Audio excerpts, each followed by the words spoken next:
Turkiyaga kelayotgan vatandoshlarimiz aeroportdan kirishda nimani olib kelsa bo'ladi, nimani bo'lmaydi, nimani qancha olib kelishlik kerak, shuni bilmaganligi sababli bojxona tarafdan juda ham ko'p narsalarda musodara bo'lyapti.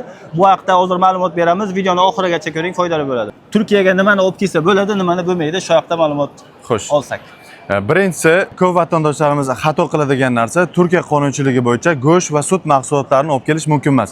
Agar go'sht va sut mahsulotlarini olib kelayotganingizda qo'lga tushsanglar, mahsulotlaring musodara bo'lishi mumkin. Ikkinchisi, bu dori vositalari, vatandoshlarimiz olib kelayotgan dori vositalarida albatta doktor ruxsatnomasi bo'lishi kerak. Bo'lmasa dorilaringiz musodara qilinishi mumkin.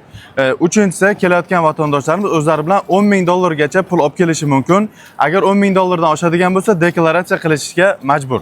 Kiyim-kechak kiyim-kechak mahsulotlari faqat o'zingizning ehtiyojingizga bo'lgan kiyim-kechaklarni olib kelishingiz mumkin.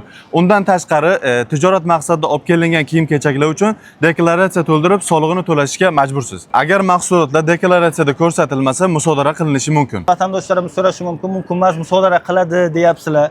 Biz olib kirdik, mana kecha ham olib kirdik. Bunga nima deysizlar desa, nima deymiz ularga? To'g'ri, ba'zilari olib o'tayotgan bo'lishi mumkin, chunki aeroportda hamma sumkani sinchiklab tekshirmaydi. Shuni bilib qo'yinglar, lekin bu narsalar qonunga taqiqlangan. Agar ma'lumot foydali bo'lgan bo'lsa, saqlab qo'ying va Turkiyaga kelmoqchi bo'lgan do'stingizga jo'natib qo'ying. Like va podpiska. Aytmaysiz.